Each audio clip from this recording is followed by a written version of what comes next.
Hey guys, I'm going to do a little bit different video tonight, and it's not going to be a review of any product, but it's going to be more of a how-to video.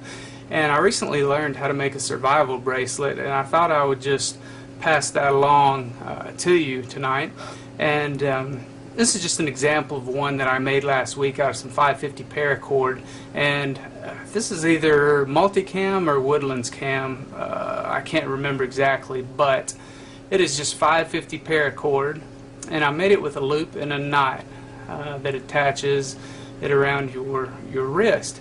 And I guess the reason they call it survival bracelet is because there's so many uses for it. For example, if you were stranded somewhere, or if you were just out in the woods and you needed some type of line, paracord has many uses. You could actually rappel with it for a short distance if you needed to. You could use it to lash sticks together to make an A-frame shelter. You could lash a knife onto a stick to make a spear. Lots of different uses. I can't list all of them here, but rope is just one of those really convenient things to have. And inside of the main outer sheath are 7 smaller strands, and you can actually remove those and use them individually if you wanted to do that for a smaller rope. And those could be used for such tasks like fishing, sewing some clothes, a tear or rip in clothes. It could be used to stitch up skin. Hopefully that wouldn't need to be used for that reason, but it's nice to know that you had it there if you needed it. But lots of different uses. I won't go into all of that, but a couple of different examples. This is one that I made tonight, and this is a desert tan color, and I actually was able to use a buckle on this one. And it's a little bit nicer, small buckle, but you know, sometimes on your wrists these 550 paracords can be they can be quite bulky, and I decided, you know, to try one a little bit smaller just to see how that would work out. And this is actually a 2mm cord. It comes in 2, 3, 4. You can find a variety of sizes to fit the style and the comfort level of your preference. And the colors that they have out in paracord are great right now. Here's a couple of different colors of desert cam. If you can see that, there's a lighter one, there's a darker one. Just many options. I also have multicam, have woodlands cam, I have desert cam, I have black, I have olive. It's actually so cheap right now that there's no reason not to have a good amount on hand all the time.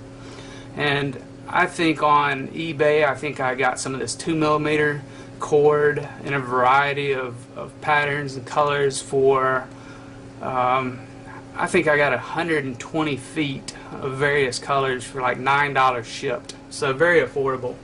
But I'll go ahead and get started on how to make this type of bracelet out of the 550 paracord with the knot in the loop, since I don't have any buckles here.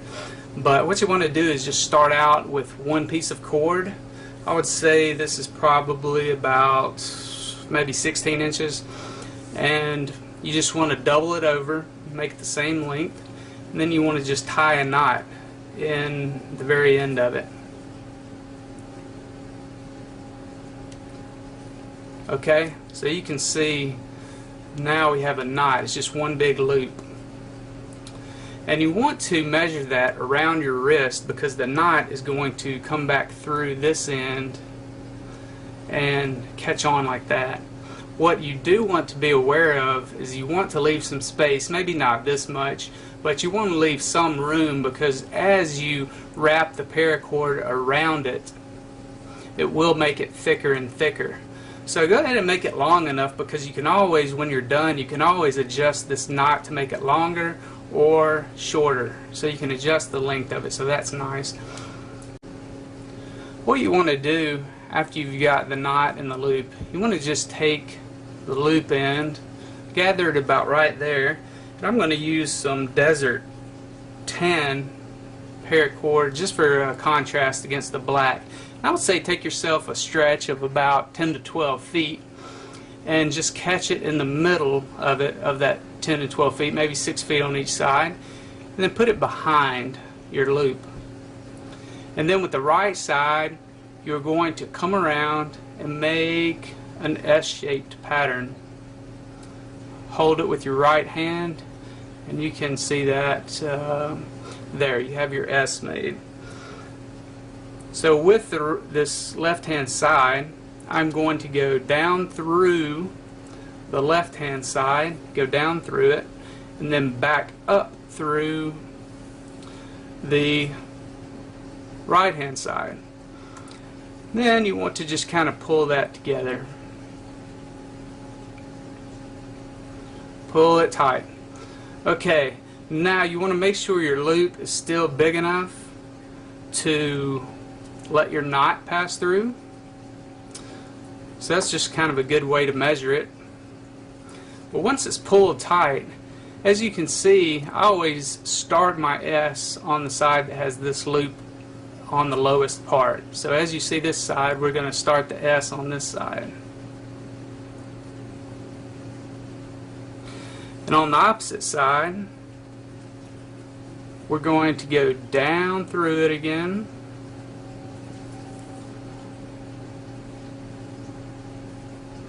Down through, and then back up through the opposite side.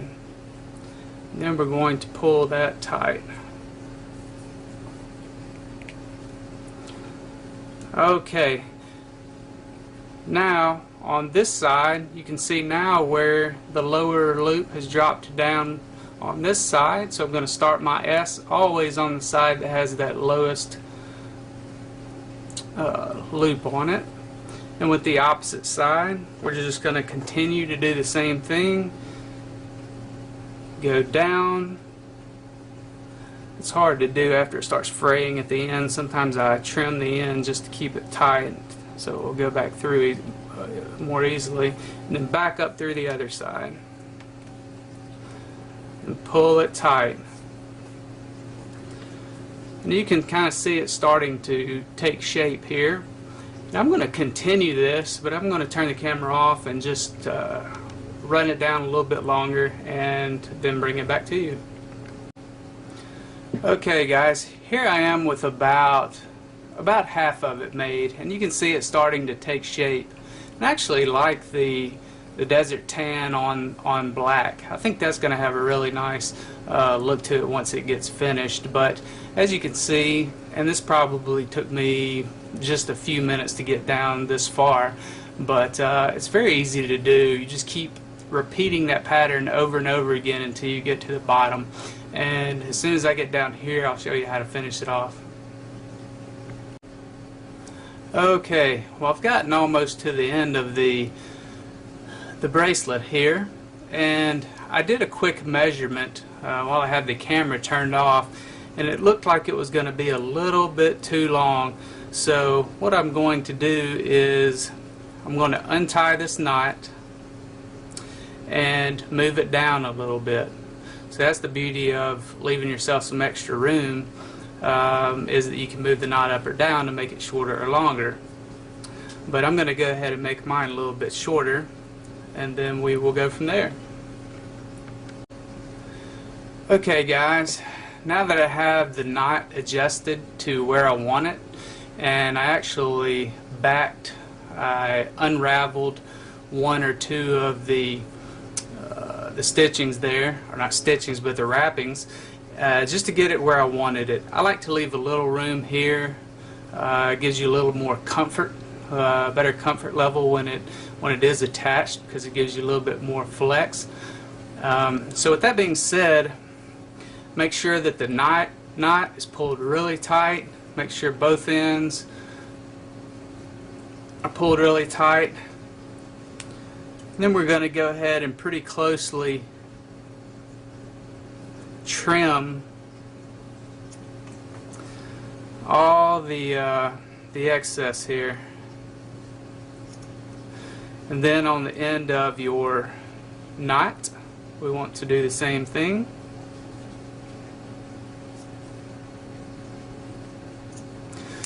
Okay, with that being done, I'm going to take a lighter. I'm going to just burn the ends of the paracord down, kind of melt them. I'll tell you one of the things that I like to do, this may take a second, but once I get the cord really melted to where it's kind of a liquid state on the end, I like to kind of push that down, flatten it out, and once it hardens, it's kind of like a head where it can't pull back through. So that's nice and solid there to where the cord can't come back through the knot under stress. And we're going to do the same thing for the ends of the bracelet itself.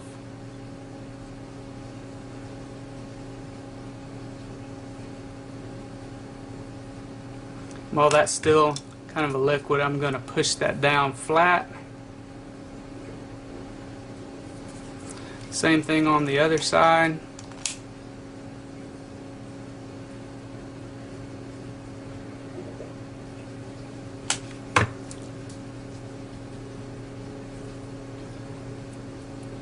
And there it is. You have the finished product. And I actually think the black with the desert cam looks really good. So now you just have to put it on. You just bring your knot back through the loop, and there you have it, one made survival bracelet. And if any of the instructions weren't quite clear enough, just make me a comment, shoot me a PM, or I can make additional videos if need be to better explain it, but did the best I could there. One note, and I can't remember if I said this in the video, but the 550 paracord, of course, can hold up to 550 pounds. This 2mm can hold up to 100. So as you go up to the 3mm, 4mm, you go in the higher, they're going to hold a little bit better load-bearing strength. But it's just important to note if you actually did have to use it for something like rappelling or lifting heavy equipment or anything like that. So anyways, hope you enjoyed.